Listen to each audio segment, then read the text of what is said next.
Claro, perfecto, muy bien. Shabbat Shalom una vez más a los de aquí y a los de todo el mundo que nos pueden ver. Hoy estamos una vez más aquí reunidos para continuar los estudios acerca del Evangelio de Marcos.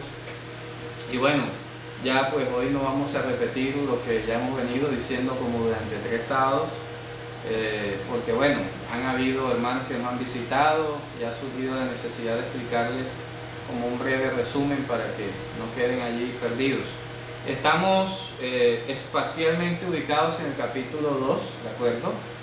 Ya sabemos que hemos abierto este gran paréntesis para estudiar acerca del Hijo del Hombre, y estamos estudiando en estos momentos lo que significa Abba en hebreo, en arameo también, para que veamos otra perspectiva de lo que sería o implicaría esa relación de Yehoshua aquí cuando oraba a los cielos en el nombre de Abba, o usaba el nombre de Abba.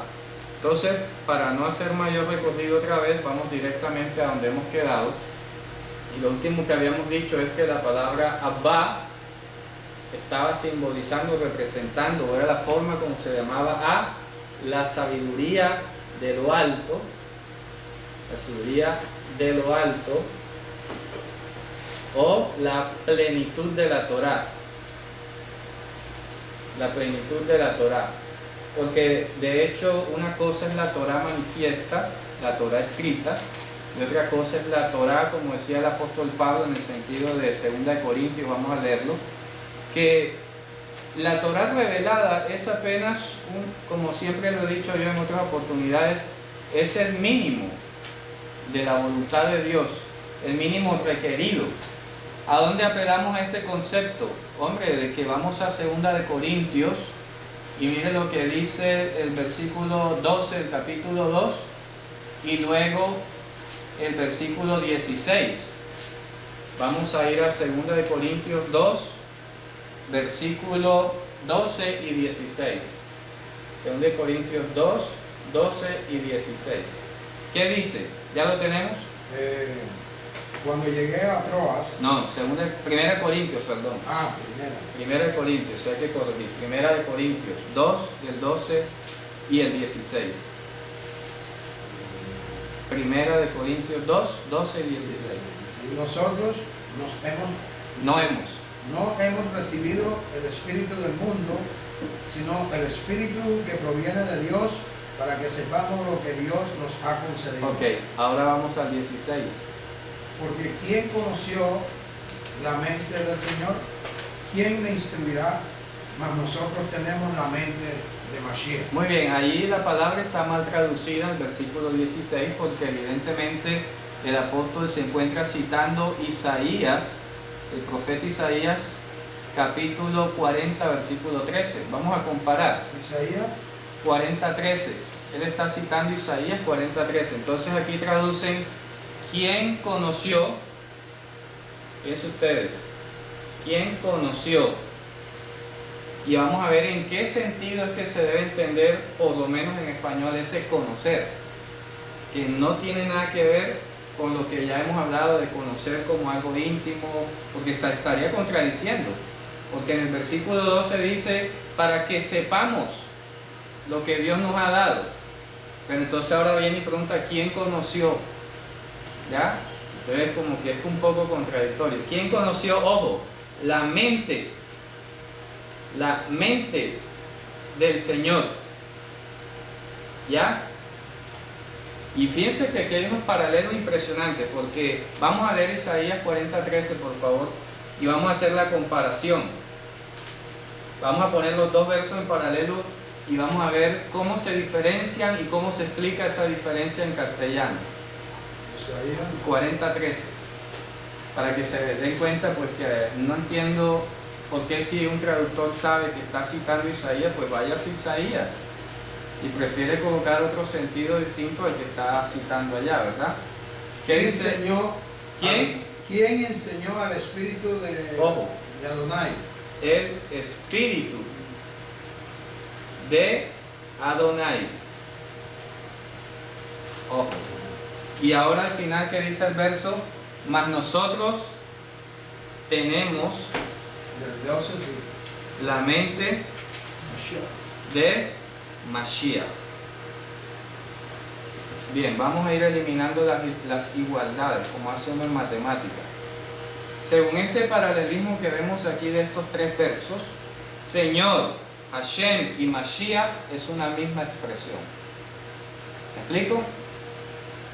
Si analizamos el paralelismo, acá en español dice, ¿quién conoció la mente del Señor? Si nos quisiéramos preguntar quién es el Señor, pues vamos a Isaías. Isaías está diciendo que se refiere a Hashem. El Señor es Hashem. El Señor es Hashem. Y si nos quisiéramos preguntar quién es Hashem, tenemos la mente de Mashiach. Entonces Mashiach es Hashem, Mashiach es el Señor. ¿Me explico? Por eso es que la confesión en Romanos 10 dice, si creyeres, si confesares con tu boca que Yehoshua es el Señor. ¿Quién es el Señor? Hashem. Y creyeres en tu corazón, ¿verdad? Que Dios, y ahorita vamos a hablar lo que es Dios, le resucitó entre los muertos, será salvo. ¿Ya? Entonces, ¿qué estamos viendo? Que tener, porque mire lo que dice el versículo 12, nosotros no hemos recibido el Espíritu del mundo, sino el Espíritu que proviene ¿de quién? De Dios. Ojo, mírate que desde el versículo 12 está diciendo que hemos recibido el Espíritu que proviene de Dios.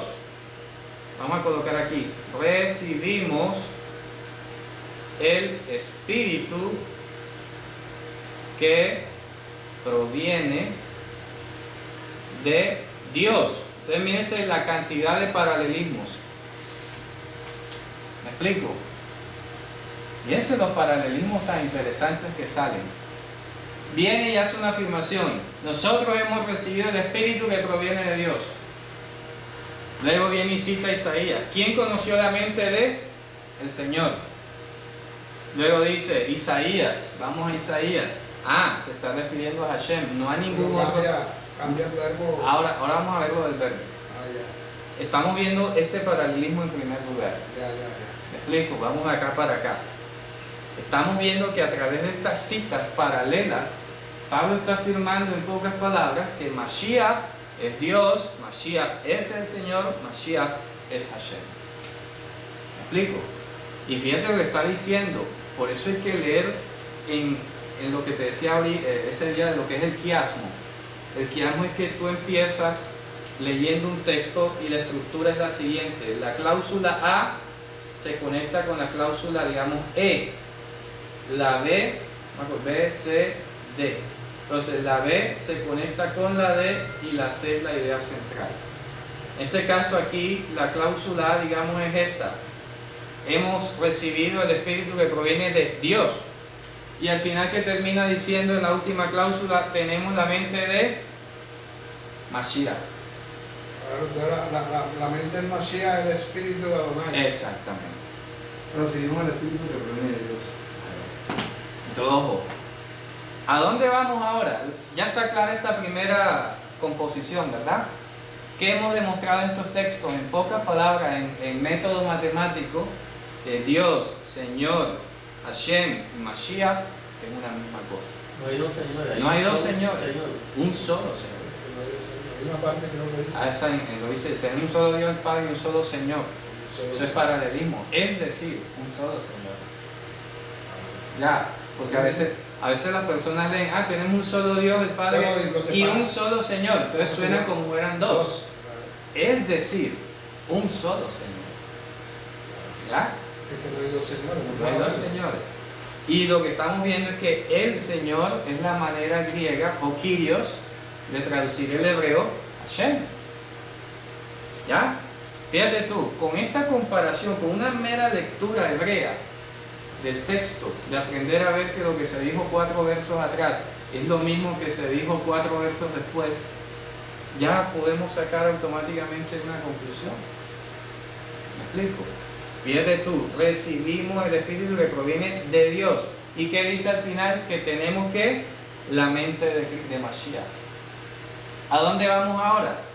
Entonces la segunda equivalencia que tenemos que hacer es esta, la palabra clave, espíritu, mente, espíritu, mente. Resulta que cuando vamos al texto hebreo de Isaías, efectivamente aparece la palabra ruach. ¿Ya? Y fíjense ustedes ¿Hay que una palabra para mente en hebreo? no hay. Por eso.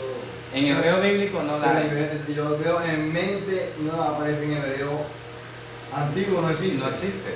Eso apareció fue en el griego. Y aparece después en el moderno, pues si tú buscas un diccionario hebreo moderno va a aparecer Segel. La viene Iskalti, pienso o entendí, ¿de acuerdo? Entonces, ¿Y por qué traducen en griego con nun? Nun, Pero por eso, y Nun aparece aquí en griego. Por eso, pero ¿de cuál de la griega? Aquí, traducen al hebreo Ruach. Ruach. Claro, O sea que el griego pasó mente. claro. Cuando decía Ruach en hebreo, en Isaías 40, por eso es hermoso hacer el tamizaje con el texto hebreo. Cuando tú comparas este texto griego de Corintios que está evocando Isaías, haces la matriz y te das cuenta que el griego que tradujo mente aquí es el hebreo Ruach. ¿Ya? Entonces ya se nos tiene que quitar esa idea de que Ruach es una persona. O sea, ellos se juegan con los dos, porque a veces traducen espíritu y a veces traducen mente. Exactamente. ¿Ya? Entonces, ¿qué nos está diciendo el hebreo? Ya lo he dicho antes. La palabra hebrea Ruach tiene 5 usos, 5 significados que vale la pena recordarlos. Primero, viento. Luego, ánimo o mente, ánimo o actitud. Luego viene poder, como algo opuesto a la carne. Luego viene condición incorruptible. Y por último, depósito de la vida eterna. ¿Puedo preguntar algo? Un momentico. Cuando ya llegó Joshua hasta el madero y dijo, Be'adeja afkid ruhi, aquí traduce, en tu mano encomiendo mi espíritu. Todo el mundo como que se imagina que se le salió el espíritu del Mesías y se fue para el cielo. Pero si aquí entendemos que Ruach es el depósito de la vida eterna, claro, no se le salió nada. Está diciendo, pongo en tus manos el depósito de mi vida eterna, mi Ruach. Porque mi Ruach es mi mente. A ver si veo yo. ¿Puedes repetir la parte del espíritu en este texto para arrancar nuevamente? En el entendido de que cuando aparentemente el Mashiach dice, pongo mi espíritu, parece que la gente dijera, se le salió, y ahí trastorna todo el contexto. Claro. Y ahí sale la teoría de que todos son 3. ¿Puedes volver a repetir esos despacios? Porque ya hemos dicho y repito, dentro de los 5 sentidos que tiene la palabra Ruach, tanto en la escritura como en boca de Pablo, tenemos viento, ¿ya? Viento, sopló el viento solano, sopló el viento y abrió el mar, es Ruach. Segundo, ánimo, actitud, mente, disposición, todo lo que sea referente al ánimo humano. Por ejemplo, ya lo he dicho antes, cuando la reina de Sabá iba a visitar a Salomón, iba tramando cualquier cantidad de adivinanzas, de cascaritas, de preguntas difíciles, y dice la escritura que cuando ella llegó y vio nada más el trono y toda la majestuosidad, dice, no quedó en ella Ruach, y todo el ánimo. ¿Ya? Quedó en blanco. Se quedó sin mente, ojo, sin Ruach. Eso, claro, porque entonces ella si se quedó sin Ruach se hubiera muerto. Quedó atónita. Quedó atónita. ¿Ah? Sin mente. O sea, no le quedó cabeza para pensar. Fíjate tú el uso hebreo. Si quieres vamos a leerlo. ¿Ya? Vamos a buscarlo para que ese pasaje... Eso se encuentra cuando la reina de Sabá visitó debe ser en Segundo de Reyes, cuando visitó a Salomón. La reina de Sabá. Ese concepto de las definiciones del Ruach es importante. Porque ahí se lo toma del griego, entonces dice, renueve su mente como si la mente te renovara para que creyeras en Cristo, claro. Como si dependiera de ti. Exacto. Y eso hay que aclararlo, claro. Hay que aclararlo, que no es la mente la que cree, no. Es el poder de Dios. Es el poder, claro. La mente. Y lo que se predica es renueva la mente, porque todo está en la mente, todo está en la mente. Yo lo he escuchado, todo está bueno, así no es. Fíjate tú, míralo aquí, ve. Ahora vamos a ver. Mira el versículo 5, capítulo 10 de Primero de Reyes 10:5. Primero de Reyes 10:5. Y mira cómo lo traducen ahí. Porque no lo traducen literal. Porque no conviene. Asimismo la comida de su mesa. No, primero el Reyes 10:5. Ah, bueno, dale, sí. Dice, Léelo desde el 4, perdón. y cuando la reina de Sabá vio toda la sabiduría de Salomón y la casa que había edificado, asimismo la comida de sus mesas, las habitaciones de sus oficiales, el estrado más bien. aquí dice el estado, y los vestidos de los que le servían, sus maestresalas y sus holocaustos que ofrecía en la casa de Adonai, se quedó asombrada. Ahí traducen asombrada. En hebreo dice Lo Nisharaba Ruach. Ya se quedó sin Ruach, dice ahí. Pero la casa de Adonai es el templo. El templo, claro. ¿Y qué hacía ahí en el templo? Por eso ella no, o sea, pero no de entró adentro del templo, pues entró a las instalaciones, la vio por fuera, ¿ya? Pero quisiera compartirle a ustedes aquí que ya pues tiene una iniciación en hebreo para que vean la estructura de la frase. Shalom, adelante. Gracias, muy amable. Bienvenido, adelante. Gracias. Príncipe, qué gusto verlo. Muy bien. Vamos a ir, por ejemplo, a Primero de Reyes, capítulo 10. Primero de Reyes, capítulo 10, versículo 5, dice: Lo haya ba ot ruach. Dice en hebreo, vamos a borrar acá. Quisiera dejar esto aquí, estos 3 versos, porque lo vamos a seguir utilizando. En hebreo dice: Lo haya ba, o sea, en ella, od ruach. ¿Qué dice? Ahí dice no, literalmente dice No hubo en ella ella más ruach. Ruach. ¿Ya? Entonces, ¿qué? Se murió. Se le salió el ruach. Se quedó sin ruach. Se quedó sin ruach. ¿Ya? Porque entonces ahí traducen, se quedó asombrada. ¿Qué nos está corroborando este pasaje? Que ruach, dentro de sus 5 significados, el segundo se refiere a todo lo que es el ánimo, la mente humana. ¿Ya? Porque ella, mira lo que dice el versículo, mira lo que dice el versículo 1. Oyendo la reina de Sabá la fama que Shlomo había alcanzado por el nombre de Hashem, ¿vino a qué? A probarle con preguntas difíciles. O sea, que no era cualquiera. No era cualquier cosa. Traía en la mente unas preguntas. Unos razonamientos. Y cuando vio toda la majestuosidad, no quedó en ella ruach. No, quedó en blanco. Quedó en blanco. No, o sea, no tuvo más nada que decir. No tuvo nada que pensar, no tuvo nada que mentalizar. ¿De acuerdo? Entonces, dentro de los 5 significados, ruach significa todo lo concerniente a la mente, ¿de acuerdo? Al ánimo, porque ella venía con un ánimo de probarlo. Tenía en su mente preguntas difíciles. Y si comparamos el verso 1 con el 5, y sabemos que dice en realidad no hubo en ella más ruach, se está refiriendo a que no tuvo ánimo de preguntar, ni mente para preguntar. No hubo más palabras. No hubo más palabras. No le hizo nada. ¿Qué dijo? Mira lo que dice el 6. Dice, y dijo el rey, verdad es lo que oí en mi tierra, de tus cosas y de tu sabiduría. Fíjate. Lo que hizo fue alabar, darle confesar a Dios, y de verdad yo ni pregunto, yo mejor me quedo callado. Yo creía que mejor dicho. De verdad, es verdad lo que se ha dicho de ti. Ni siquiera tuvo que preguntarle. Eso es impresionante. ¿Ya?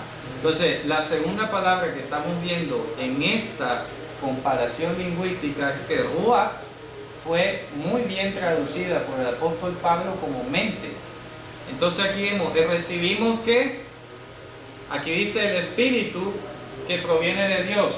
¿Qué podemos decir? La mente que proviene de Dios. ¿De acuerdo? No sería el poder. Por eso, la mente, porque estamos hablando en contexto de la mente, de lo que es el ánimo y los pensamientos. Porque es que se tiene que cumplir lo que Dios había anunciado o declarado en Isaías, que dice: mis pensamientos no son vuestros pensamientos. Entonces, como esa diferencia existe, y de acuerdo a lo que hemos hablado, que Dios se iba a asegurar de que nosotros fuéramos pueblo para Él, que lo aceptáramos conscientemente, Él tenía que poner su mente en nosotros. Eso tiene que ver con: y recibiréis poder. Exacto, recibiréis poder de lo alto cuando haya venido sobre vosotros el Ruach. El Ruach. ¿Sí ves? Poder, Ruach. Mente, Ruach. Ya. Entonces, fíjate tú la conexión. ¿Qué dice en Isaías? Pondré en ellos mi Ruach. Y es necesario que me vaya para que el Ruach venga. Claro, también. No los dejaré solos, enviaré al Consolador, el Ruach HaKodesh. Aquí traduce consolador y en realidad deberíamos traducir abogado, porque es paraklits en hebreo o paraklitos en griego, y es abogado, pero él traduce en consolador. No, porque es que siempre hemos hablado que es la consolación de Israel. Por eso, entonces el Ruach HaKodesh es la Nehamatá de Israel. Sí, la Nehamatá. Entonces ahí debería traducirse como el abogado, y eso tiene otra razón histórica que después vemos. Mente es espíritu. Ambas son Ruach en hebreo. Por eso esto es un grandísimo ejemplo de lo que pasa con solo pasar de un idioma a otro. Porque si tú lees en hebreo, juegas con los dos sentidos automáticamente. Pero si pones uno solo en español, porque no puedes colocar el otro, ya estás perdiendo la mitad de las implicaciones. De connotación y denotación. Exactamente. Entonces, cuando dice renovado vuestra mente para que os andéis, renueva. Mira, dice en el espíritu de vuestra mente. Por eso, entonces renueva, ¿cómo sería lo correcto ahí? Simplemente así, hombre, reemplacen la mente de ustedes por la mente del Señor. O sea, dejen que eso pase. Procúrenlo, pídanlo. ¿Explico? Renovados en el espíritu de vuestra mente, es lo que está diciendo. Hágase tu voluntad. Claro. Ahí lo está diciendo, espíritu de vuestra mente. Espíritu, es decir, vuestra mente. Lo que está llamando. Espíritu es lo que está llamando. No que la mente tenga un espíritu, sino que exacto. Es el poder de vuestra mente. Claro. Entonces, mira, aquí tenemos una cadena impresionante, aquí tenemos otra. Tenemos una cadena espíritu-mente, espíritu-mente. ¿Cuál de las dos es? Hombre, las dos, porque ambas palabras son lo mismo en hebreo. Ruach. ¿De acuerdo? Se juega con los dos sentidos. Juega con los dos sentidos. Al final termina concretando.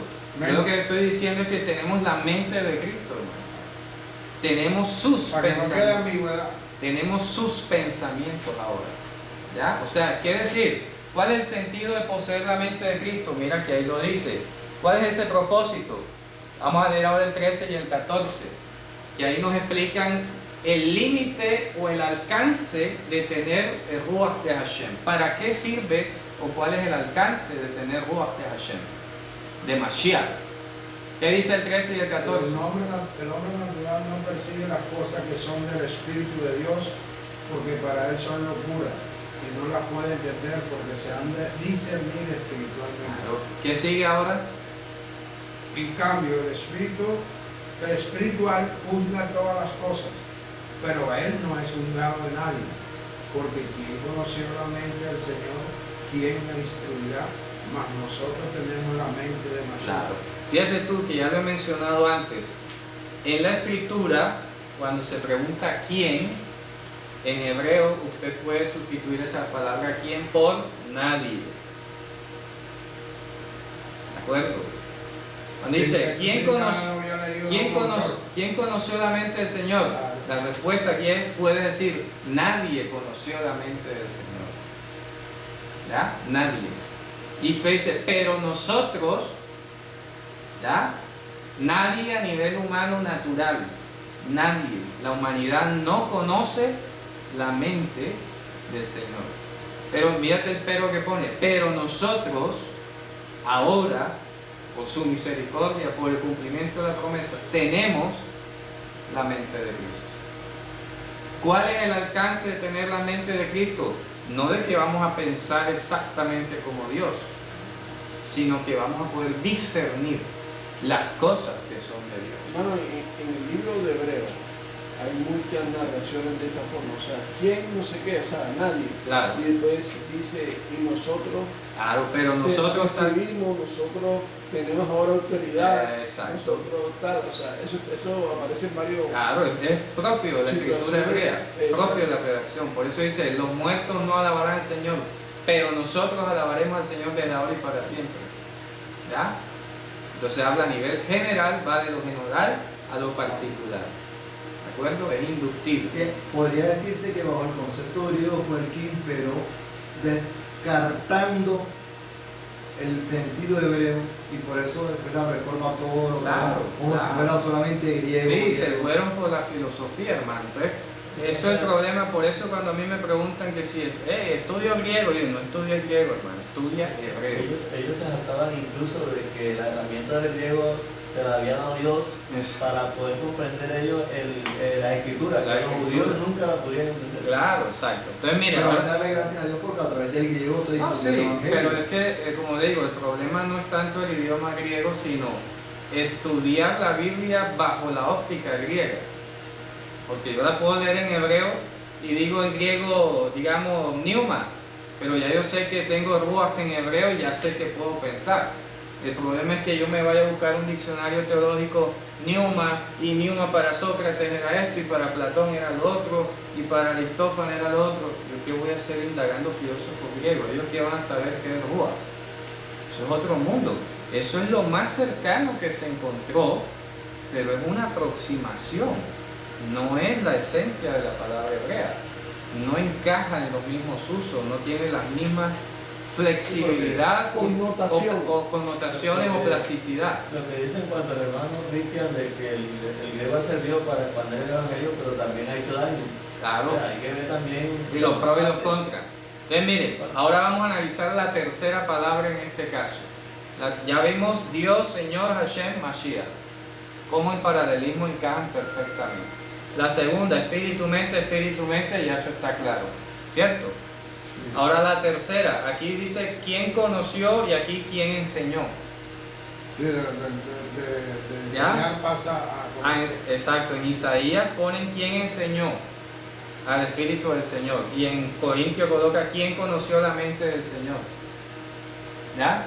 Resulta que aquí ninguna de las dos palabras está correctamente traducida. En hebreo dice la expresión mi tiken etruach Adonai. Sí. Mi tiken etruach Adonai. Ese verbo tiken conoció y enseñó. Sí. Aquí han traducido como conoció o enseñó. De pronto está más cercano el conocer. Debo decirlo, pues, pero tengo que explicar en qué sentido está un poco más cerca conocer que enseñar. O sea que en Isaías está muy mal traducido. Está más cercano como lo tradujo el apóstol Pablo. ¿De acuerdo? Pero hay que explicar acá en qué sentido es conocer, porque así, si aquí decimos nadie conoció la mente del Señor, pues tenemos que ser capaces de decir, pero nosotros ahora tenemos la mente de Cristo. O sea que en términos humanos nadie la conoció, porque nuestros pensamientos no eran sus pensamientos.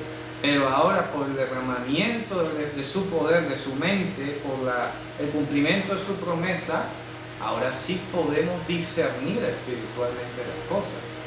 ¿Cuál es el sentido o significado de esta palabra? Tiken, en la arqueología, en la filología hebrea, significa sondear. ¿Quién sondeó? Midió. ¿Quién sondeó o quién midió? Entonces por eso es más cercano decir quién conoció. ¿Ya? O sea, como de escudriñar. Cuando escudriña ahí. No, pero aquí es sondear en el sentido de establecer una medida. Es decir, vamos a sondear el pozo, a ver cuántos metros tiene. Tú metes la sonda hasta donde llega.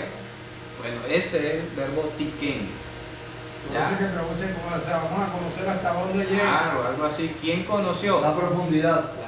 Mira, y hay otro verso donde dice, profundidad. Claro. ¿Dónde es que dice? Ese es Corintio también. Otra vez Corintio, ¿verdad?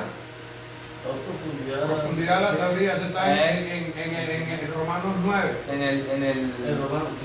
En Romanos 9, ¿verdad? Vamos a buscarlo. Aquí está, Romanos 9, 11:33. A eso se refiere ese verso de Corintios. A eso se refiere Romanos 11:33. Oh profundidad de la riqueza, de la sabiduría y de la ciencia de Dios, cuán insondables son sus juicios e inescrutables sus caminos. Ahí está. Porque ¿quién entendió la mente del Mashiach? ¿Quién le está citando?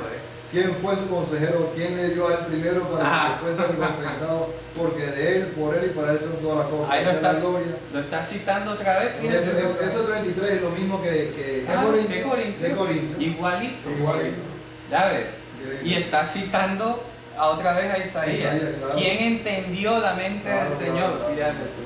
Aquí tenía claro en la concordancia, claro, aparece el 14. Isaías 43. Claro, fíjate tú.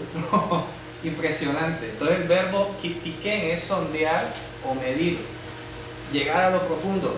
Y si vamos en esa lógica, llegamos a Efesios donde dice, para que seáis capaces de comprender con todos los santos cuál sea la altura, la profundidad y el largo y el ancho. Vamos a verlo en Efesios. Por eso además se recordar la reina Shaba De Sabá. de Shabá con Salomón. Claro. O sea que ella no pudo, ella llegó con unas preguntas de razonamiento. Sí. Pero resulta que cuando lo conoció nada más, lo que no había hablado todavía ni con él, solamente conoció lo que había hecho. Claro. Inmediatamente ella como que quiso sondearlo. Claro. Y quedó prácticamente, no pudo conocerlo. No alcanzó. Quiso tomarle la medida, casi Claro. para medirlo. Quiso medir con palabras, ¿ya ven? A ver si sabe o no sabe. ¿Sabe o no sabe? Es como si no se quisiera negar celoso ahí. Exacto. Que ir a una pregunta y me... Sí. Eso será mía. Claro. Vamos a leer Efesios capítulo 3, versículo 17 y 18. Y mira lo que dice. Para que habite. ¿Efesios qué? 3 del 17 al 18. Esto está emocionante, hermano. ¿Ah? ¿Qué dice Efesios 3 del 17 al 18? Hasta el 19. Vamos a leer hasta el 19. Efesios 3 del 17 al 19. ¿Qué dice? Para que habite Cristo por la fe en vuestros corazones, a fin de que, arraigados y cimentados en amor, seáis plenamente capaces de comprender con todos los santos cuál sea la anchura, la longitud, la profundidad y la altura. Sigue. Y de conocer el amor de Cristo, que excede a todo conocimiento, para que sean llenos de toda la plenitud de Dios. Ahí está. Fíjate tú. Impresionante. ¿Cierto? Entonces por eso dice que excede a todo conocimiento. excede a todo conocimiento humano. Eso que es inescrutable. Es inescrutable, es insondable, es inmedible. Solamente si tienes el Ruach de Mashiach, serás capaz de concebir. Mucho Claro. de él, y eso de él. De él, ¿ya? Entonces, ¿cómo queda en que precisemos nuevamente en conoció y enseñó? Aquí es quién sondeó, quién midió la mente del Señor. Por eso dice, oh profundidad de la riqueza y el conocimiento de Dios. Claro, eso es cuán insondable. Es ilimitable. Su amor es ilimitable. Pero el 19 hace la sugerencia, el versículo 19, para que sean llenos. Claro. O sea, la profundidad está naturalmente en la persona como decía, pero Dios la llena. Y es que, por eso, porque es que cuando viene la sustitución, el cambio de pensamiento es cuando se vuelve profundo. Ya dice, para que seáis capaces. O sea, disiernes. Claro, hermano. Porque Entonces, precisamente hoy me he dado cuenta que la mente humana o del hombre natural, inclusive en el contexto Pablo habla, sí. que no entiende las No cosas. entiende. O sea, él mira muy superficialmente, no mira Demasiado. más allá. Muy limitado. Ya, inclusive, por ejemplo, hoy leía un librito, creo que los niños lo mandan a leer en el colegio. Ajá. Según, ¿quién decía el autor del libro? Era una mujer. Ajá. Lo fastidioso que eran los maestros, ya, con sus reglas, como quien dice, sin sentido, ya, de masticar un chicle. Ya, fíjate tú, prohíban comer un chicle en el salón, pero permiten comer chocolate, comer otra cosa, pero se concentran en el chicle. Claro. Ya. oye, disfruta, ¿por qué no dejar disfrutar? O sea, ella decía, ¿por qué no dejar disfrutar el chicle? Y a veces entonces concluye y dice, y por eso, para que no se lo cogieran, ¿cuántos no cogían el chicle, lo pegaban debajo del pupitre, lo pegaban por ahí? Pero entonces fíjate tú, ella no está viendo la profundidad de la provisión, ¿ya me explico? Porque es que va más allá, que la conducta del niño no es que sea malo que se mastique un chicle y disfrute el chicle. El problema es que después que él se come el chicle y se chupa el sabor del chicle, él lo pega a la pared o se lo pega a su compañero. Entonces de ahí procede la regla. No es sobre el gusto. Entonces ella está mirando como, parece absurdo de no dejar comer chicle. Claro. Ya explico, y esta gente como que mira superficial. Entonces la profundidad, uno dice, ¿verdad? Parece como que superficial la cuestión. Pero todo tiene una lógica. Ya, pero todo tiene una razón, claro, el cual, el por qué, la provisión. Muy bien, entonces a eso se refiere. El verso correctamente traducido es ¿quién o nadie? Si vamos a hacer como pregunta sería ¿quién midió? ¿Quién sondeó el Ruach de Hashem? La mente del Señor, de Dios. ¿Ya? Si lo vas a hacer como una afirmación, tienes que decir nadie sondeó, nadie midió la mente del Señor. Y ahí tenemos el verso en Romanos. O profundidad, eso nadie puede discernir. Pero luego viene Pablo en Efesios y dice, los que tenemos el Ruach de Hashem, somos capaces de comprender junto con todos los santos cuál sea la altura, la anchura, la profundidad, la altura del amor de Dios que excede a todo conocimiento. ¿Ya? Fíjate tú, eso es solo posible cuando Dios ha puesto su Ruach en nosotros. Y nadie tiene Ruach de Hashem si no confiesa que Yehoshua es Hashem. No, y esta cosa es cuando se refiere, cuando dice el Señor, que todo lo que le pidiéramos en nombre de Jesús, Él nos lo dará. Claro. Es a esto. Claro. A pedirle. Y ahora vamos a ver, entonces fíjate tú, 3 palabras que nos conectan globalmente toda la escritura. Pero ¿a dónde vamos? ¿Por qué llegamos a citar esto? Porque había... ¿Tú copiaste todo eso que está en hebreo? ¿Son 2 frases diferentes? Sí, son 2 diferentes, porque aquí dice, esto es la cita de Primero de Reyes, no hubo en ella más Ruach, la reina de Sabá. Y aquí es, ¿quién midió el Ruach de Hashem? ¿Ya? Sí, Isaías 40. Isaías 40. ¿Ya? Muy bien. Vamos a continuar. Quiero dejar otro poco estos versos porque veníamos diciendo que a esa profundidad, a esa altura, a ese largo, a ese ancho de la mente de Mashiach se le llamaba Abba. ¿De acuerdo? Despacio, repito.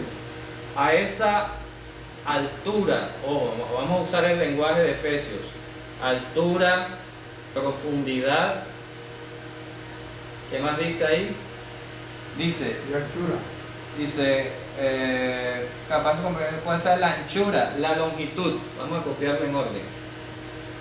Anchura, longitud es lo primero. largo, anchura, longitud, profundidad y altura. O sea, todo Profundidad, ¿Cuál es el largo? altura, porque Está hablando de ancho, profundo, porque largo. es que esto se entiende como un plano de 3 dimensiones, ¿sí me explico? ¿Ya? Entonces esto es lo alto, lo profundo, lo largo y lo ancho. ¿Ya?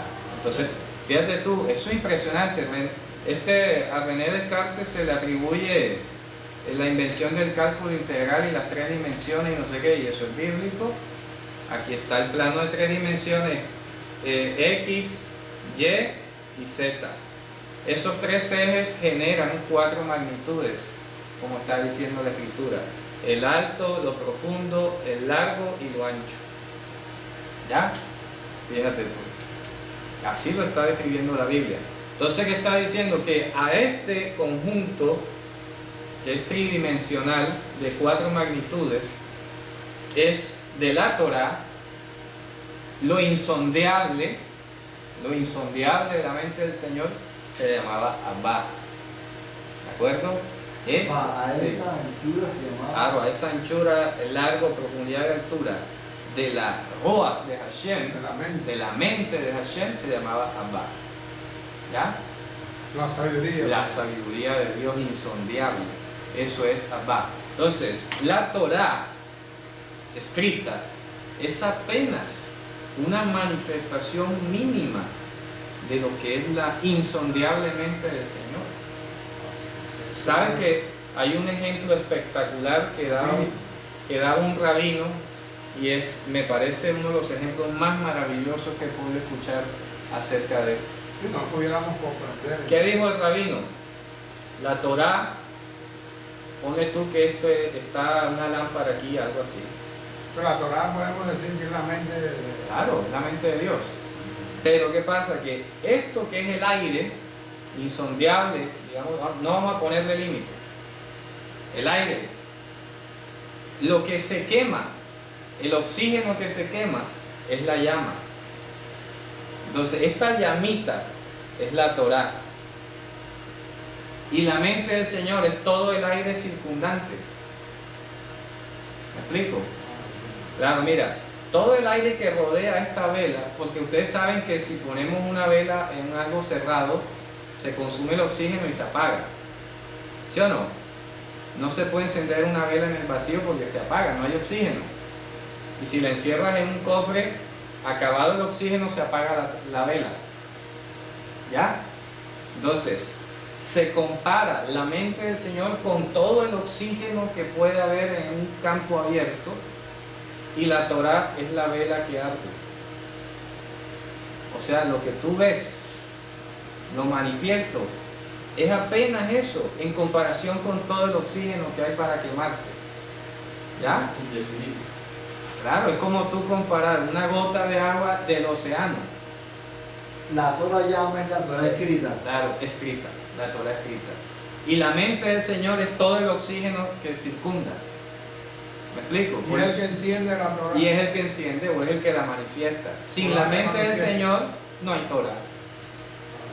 Así como si pero oxígeno no hay llama. Pero él a su vez es la Torah. Él a su vez es la Torah. Por eso estoy diciendo que es igual venir Mashiach manifiesto aquí y decir que es Dios en los cielos. ¿Me explico? Mashiach manifiesto aquí en la tierra es como la llama. Es lo mínimo mostrado en comparación con lo que es Él. Con la plenitud. Con su plenitud.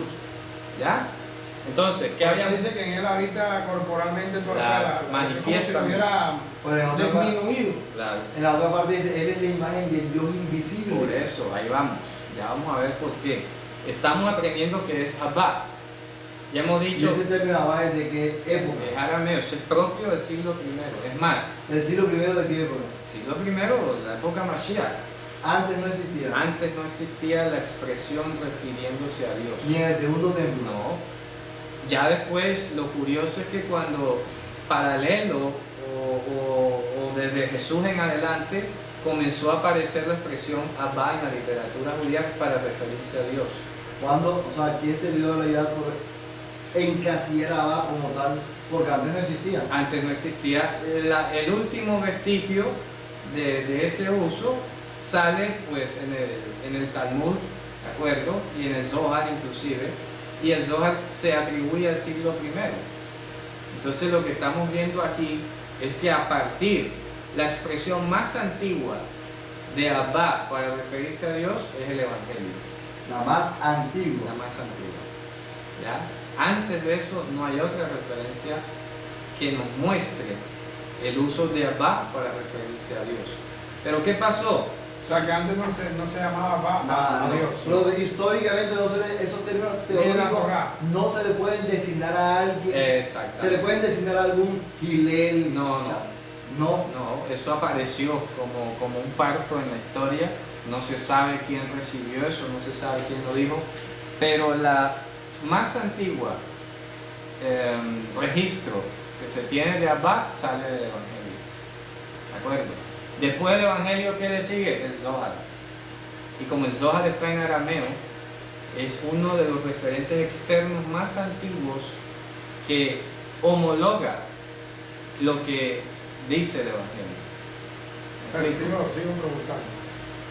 Abba en la Torah, ¿cuál era o sea, este es el Padre? No se usaba para Dios. No se usaba para Dios. Eso es lo que estoy preguntando. No se usaba para Dios como en el Evangelio se empieza a aparecer. Exactamente. Abba a Dios. Exactamente. Nunca. No hay un padre. No hay un solo pasaje. Solo es Hashem. Claro, solo el tetragrama. solamente se decía Señor de toda la tierra, Dios de los espíritus. Nunca lo llamaron padre. Nunca se llamó padre. Dios de los ejércitos, Adonai Sebaot. Claro. Pero a partir, curiosamente, de la venida de Jesús en adelante, la literatura judía poluló en llamar Padre a Dios. Padre a Dios. Antes nunca. Antes no. Señor de los ejércitos. Claro, Dios, inclusive las oraciones más antiguas y en los cánticos de Qumran se usa hasta la tercera persona.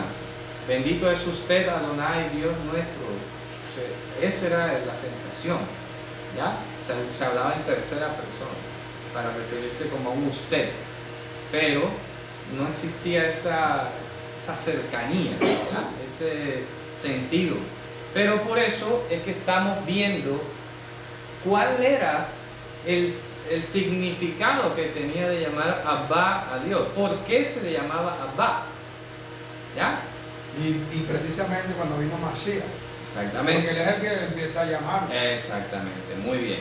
Entonces, como Abba queda claro a través de la literatura que era la referencia a la insondeable mente de Dios, ¿de acuerdo? Lo que estamos viendo aquí es que lo que habíamos dicho, Yehoshua es el anciano de días, ¿verdad? Yehoshua es anciano de días. Anciano de días. Entonces, ese anciano de días tenía la plenitud de todos sus pensamientos que se llamaban Abba. ¿De acuerdo? Abba. Cuando el anciano de días desciende, se disminuye, queda como el hijo del hombre, Bar Enash. Vamos a colocar aquí Bar Enash. Entonces, Bar Enash viene a tener dentro de sí Abba. ¿Me explico? ¿Ya? O sea que Mashiach descendió con la mente completa. ¿De acuerdo? Por eso le decía, yo no hablo las palabras mías, sino las que me da a hablar Abba. ¿Ya? ¿Me explico? Yo no hablo, dice todo, yo no hablo las palabras mías como humanamente hablando, yo estoy hablando con la mente del de arriba. En Juan 17 habla de que no hablo por mí mismo, sino en el nombre de él. Eso, vamos a buscarlo. Eso está en Juan 17, ¿cierto? Sí, por ahí está una de esas. Aquí está, mira, a ver. Léalo. No, esta es la que hablo por tus discípulos, sí, espérate. ¿Qué te digo?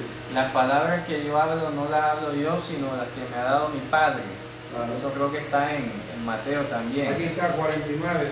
¿De dónde? 12:49. ¿De Juan? Sí. Léalo. Porque yo no he hablado por mi propia cuenta. El Padre que me envió, Él me dio mandamiento de lo que he de decir y de lo que he de hablar. Exactamente. Y sé que su mandamiento es vida. Es concluyente. Así pues, lo que yo hablo, lo hablo como el Padre me lo ha dicho. Repite la cita, por favor.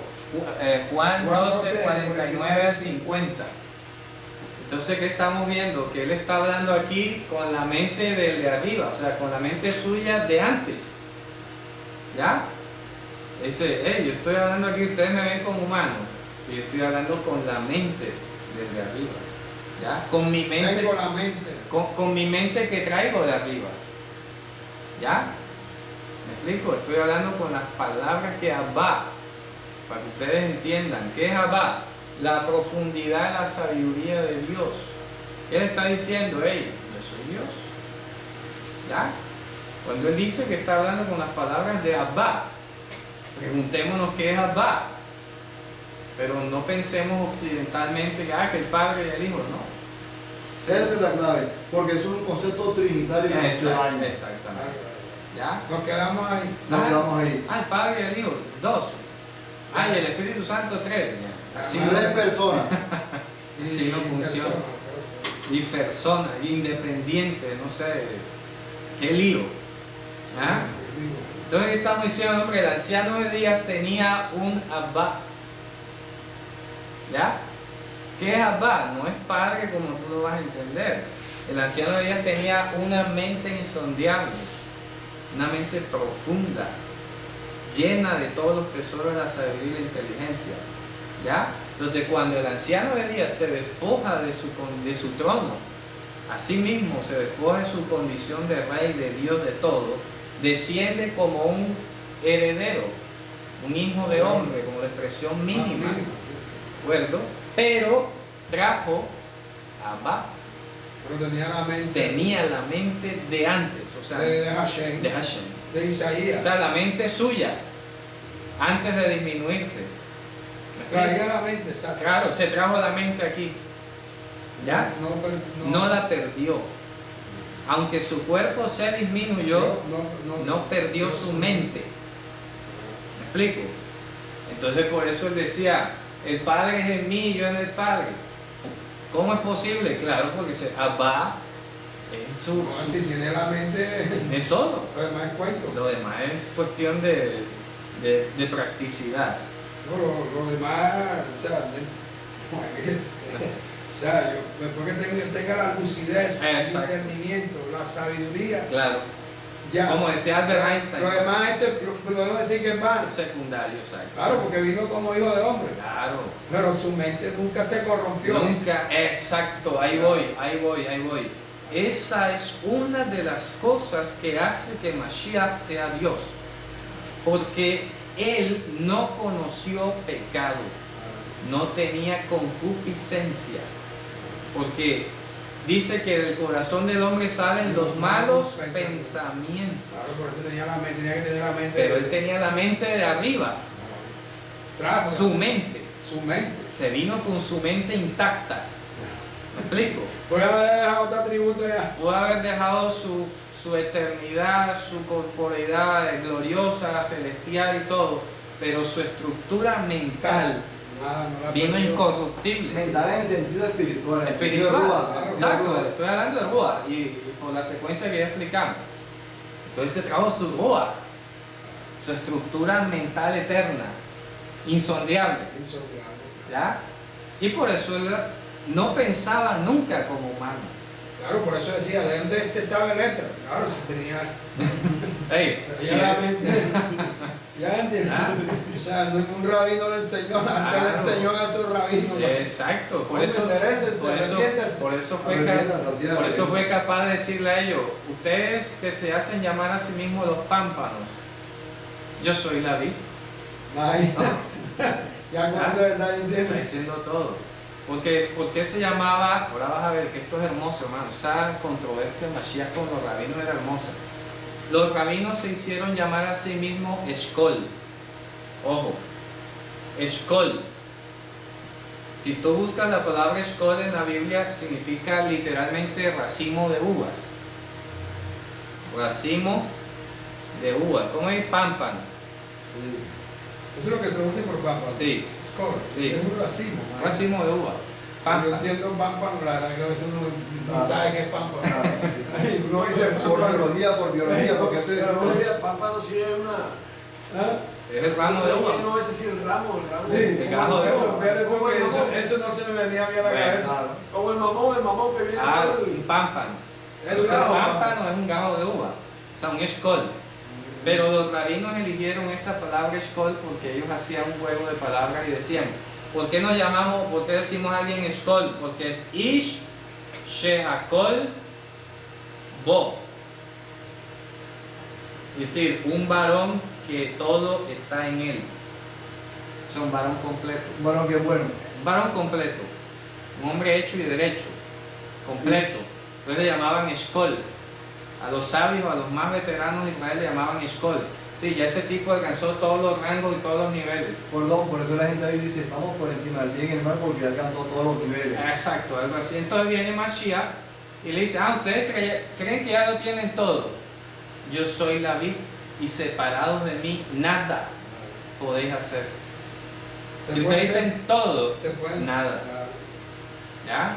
Yo soy la vid y vosotros y vosotros los pámpanos. Imagínate tú O sea, yo soy el tallo.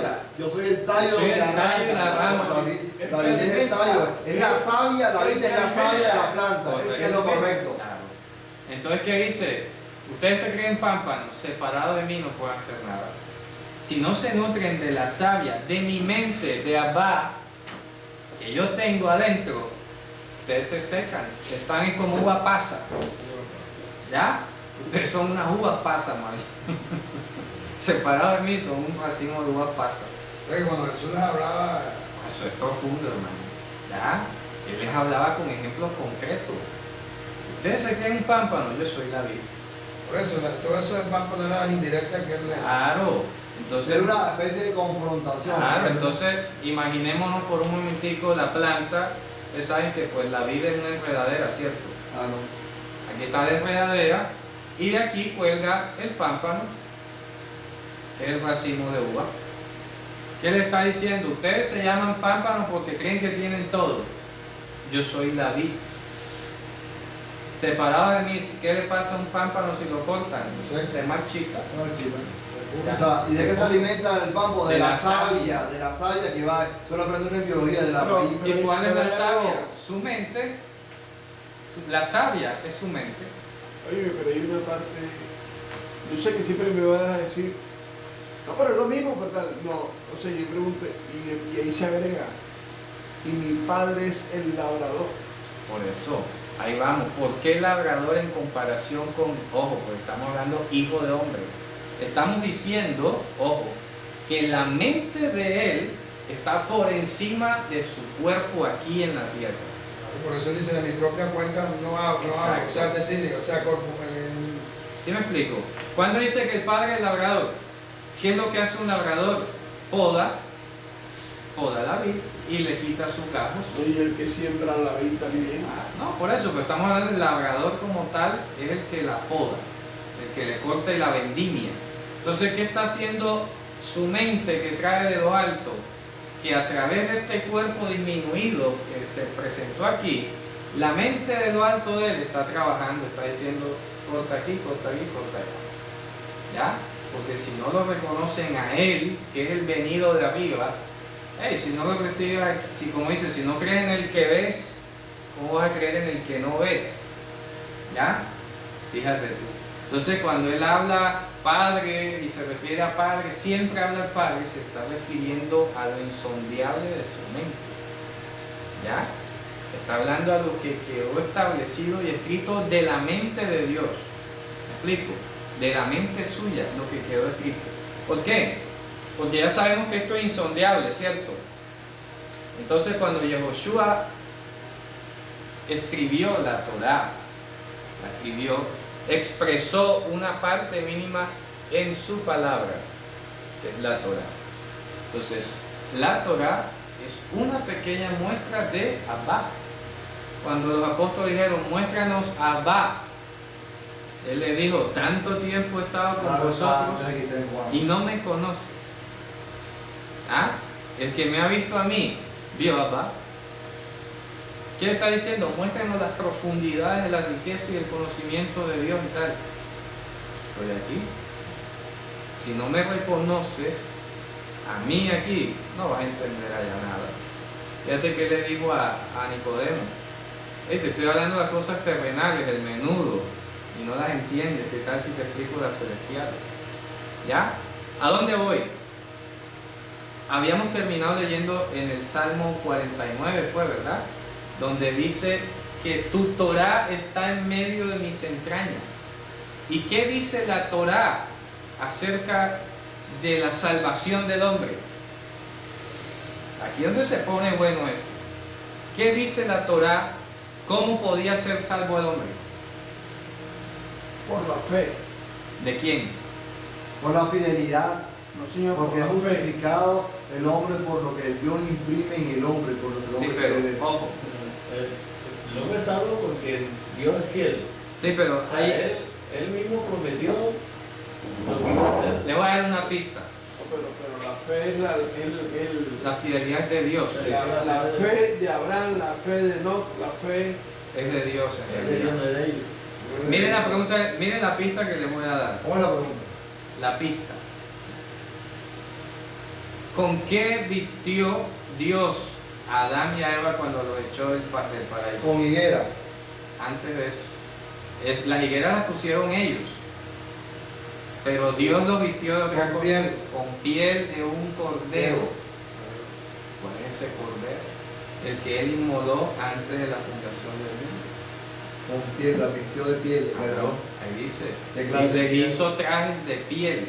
Y por eso se habla que esa piel con que los vistió fue símbolo del cordero inmolado antes de la fundación del mundo. Pero no dice de qué animal. Cordero. Porque a eso se refiere la expresión el cordero inmolado antes de la fundación del mundo. ¿Ya? Con la piel de ese cordero fue que los vistió.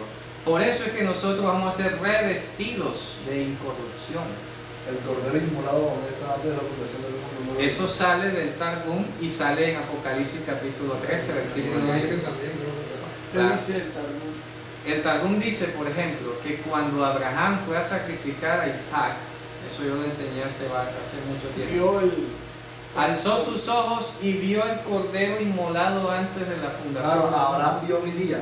Y se gozó. Juan 8:17. ¿Ya? Entonces en Apocalipsis se refieren las mismas palabras. Vuelve a decir, Abraham vio al cordero inmolado antes de la fundación del mundo. ¿Ya? Estaba viendo el Mesías porque en Apocalipsis se verifica ese pasaje. ¿Dónde estábamos a leerlo?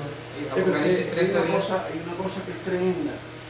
¿Cómo pueden deducir ellos y escribir eso de algo de Abraham que me lo he leído un poco más de veces que no dice exactamente eso? Por eso, porque ¿Cómo pueden decirlo? Porque es que la tradición y la revelación que traen de los antiguos profetas de Israel.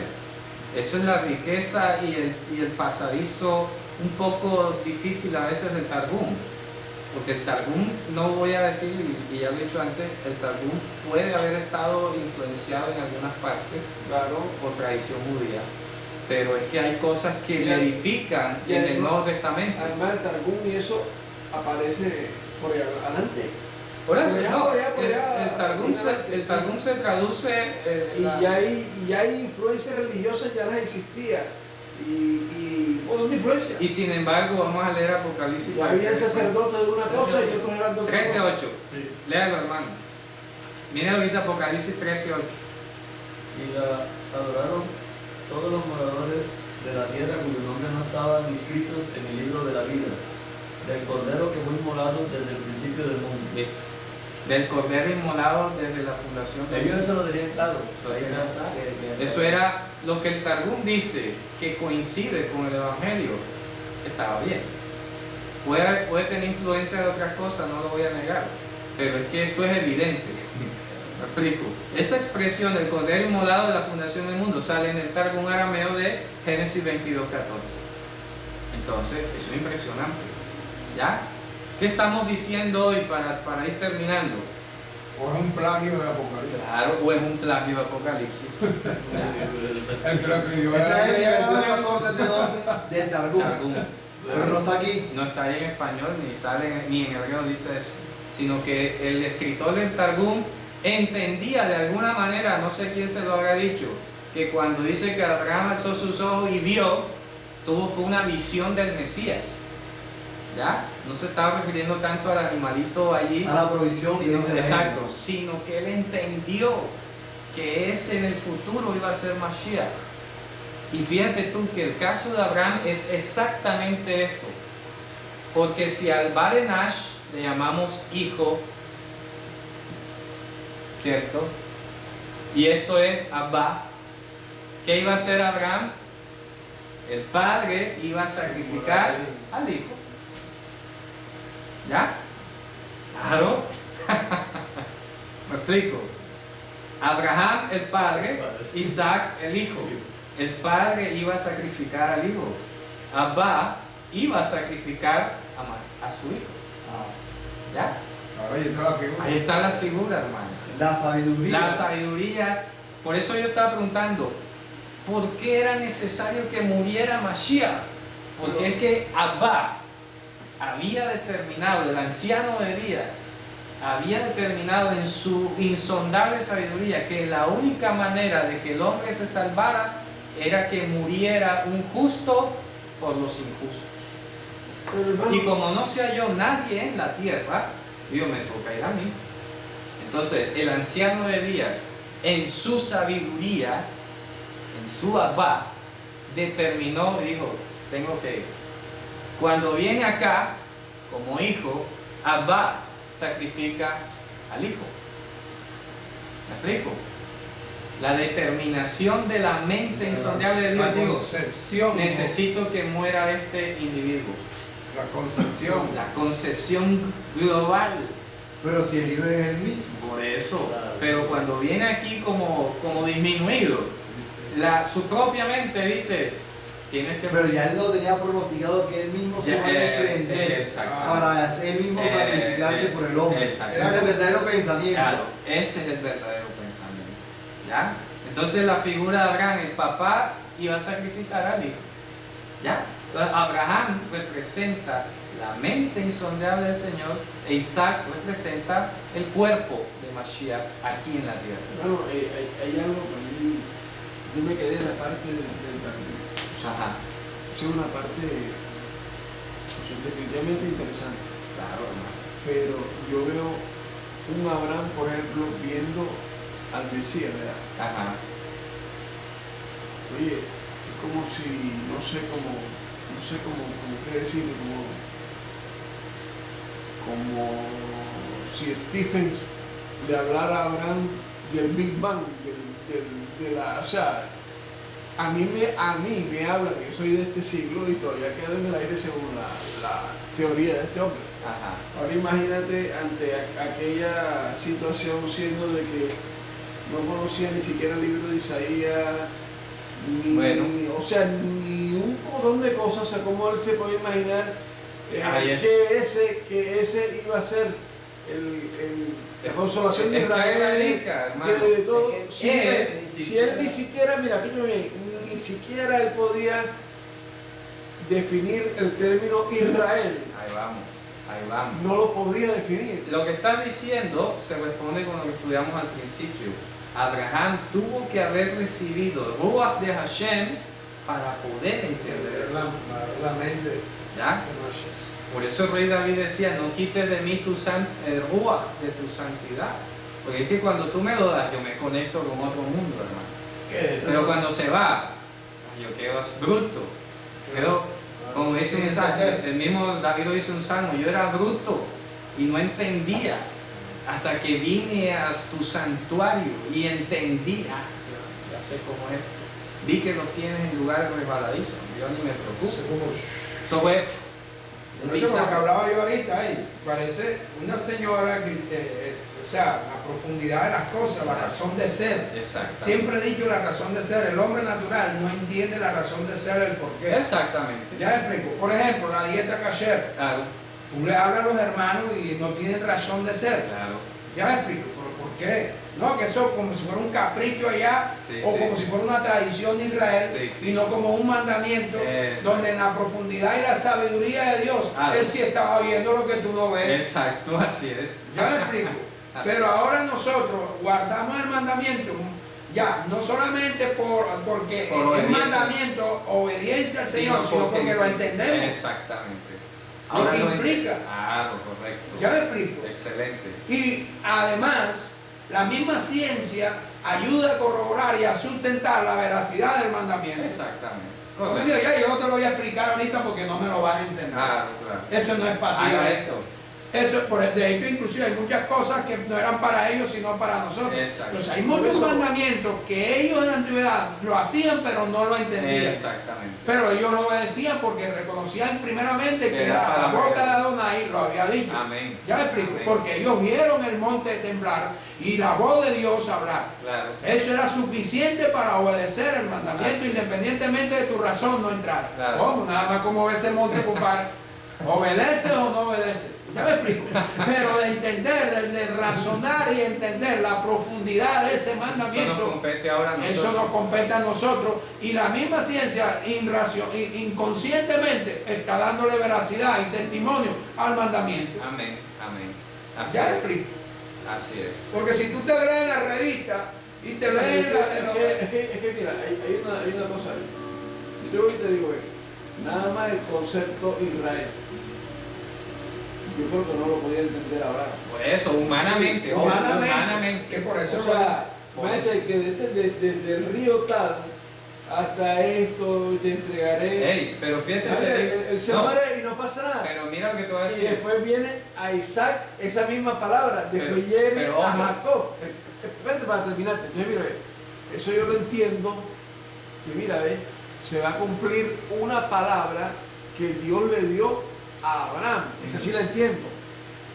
Pero al revés, te voy a mostrar algo que cuando te mueras va a suceder. Ajá.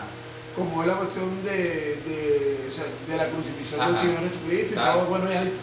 Entonces, o sea, si él va a morir, si su cerebro ahora mismo está... Pero ¿sabes para qué fue eso? Precisamente para lo que está escrito en Romanos. Yo sé en quién he creído. Si él no hubiera recibido la revelación y el Espíritu de Dios, no hubiera, ¿será que yo qué estoy haciendo? Me está mandando a matar a mi hijo y tal. ¿Será que yo me estoy volviendo loco?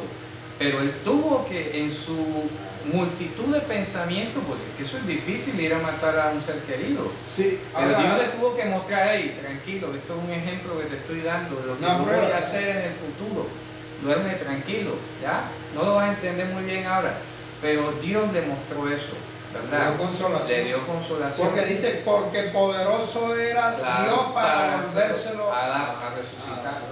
¿Y qué dice en Hebreos 11? Que Abraham buscaba una patria celestial, no buscaba la terrenal. Esa es la parte más importante, porque a lo largo de la historia nos presentan un texto conquistando Canaán, todo el tiempo. Y si no es por Pablo, que nos da a entender que lo que se busca en el fondo no es esa tierra de Canaán, sino la espiritual, todo el texto quedaría a cero. A ojos occidentales, exacto, a ojos occidentales, porque por ejemplo, mira que el Targum tiene tantas cosas que lamentablemente no se conoce en español, pero tiene muchos trazos del Evangelio. O sea, el Targum, como decía hermano Orlando, sea plagio o sea vestigio de un pasado, plagio de la escritura del Nuevo Testamento o vestigio de una revelación del pasado, tenía unos fundamentos muy elementales que hablaban del carácter espiritual de muchas cosas escritas. Pero yo te voy a decir algo, Cristian. Con respecto a lo que tú dijiste, Josué sabía que era una Israel, un Canaán celestial. Porque ese es el sol que la revelación que se le daba a Pablo. Escúchame, cuando ellos pasan eso, el loco hay que sacar espada, viejo. Obvio.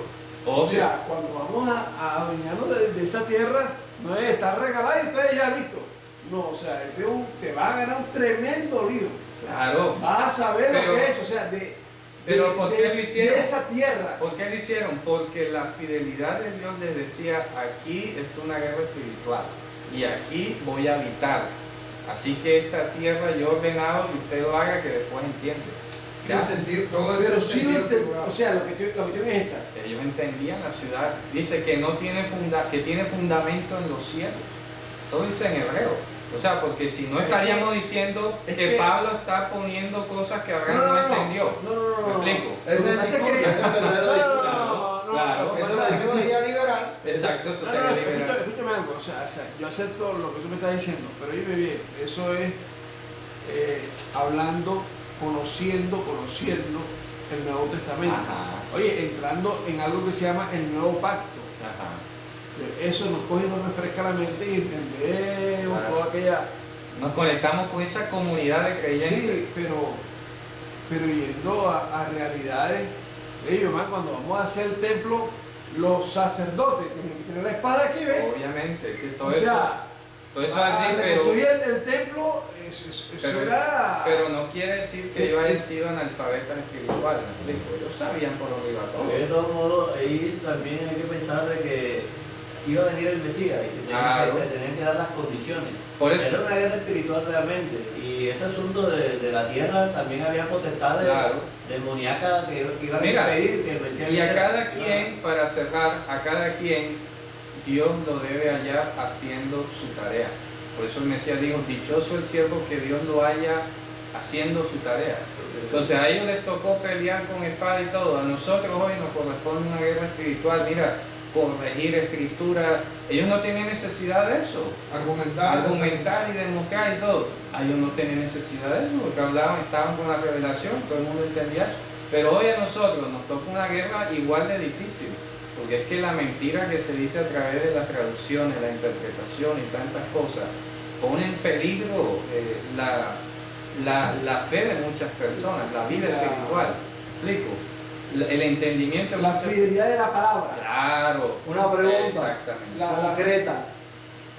Según el sol que se le ve a Pablo, buscaba una tierra superior. ¿Entendía Josué que no era Canaán sino la guerra?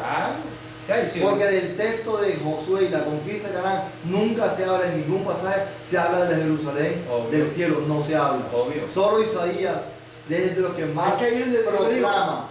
Es que aparece esa revelación y todas esas cosas, aparecen acá en Isaías y eso. Claro. O sea, antes no existe. O sea, mira, esto es un despertar. El Nuevo Testamento, el Nuevo Testamento fue un agite y te dijeron, hey, ¿tú qué crees que estaban pensando los patriarcas? Ellos pensaban era esto y nosotros éramos los que estábamos en otro viaje. El pueblo era el que estaba dormido. Por eso dice, despiértate tú que duermes. Hebreo capítulo 11 explica que ellos sí entendían. Claro, ellos sí entendían. Pero del texto, ya hemos conversado que del texto que está en Josué y de la conquista y de los dos de Deuteronomio no se da a entender. Sí lo entendemos por el son, pero no se da a entender que esa conquista era la Digamos que espiritual. ellos están como que lo que aparentemente no está textualmente escrito o no fue dicho por ellos, no quiere decir que ellos no entendían o sabían lo que esperaban. ¿Ya me entiendes? Él lo escriben acá, es como para que el pueblo ahí despierta, porque ustedes se quedaron nada más en la tierra. Exacto. Pero eso lo revela Pablo. Si Pablo no lo hubiera revelado, no se hubiera dado entendimiento.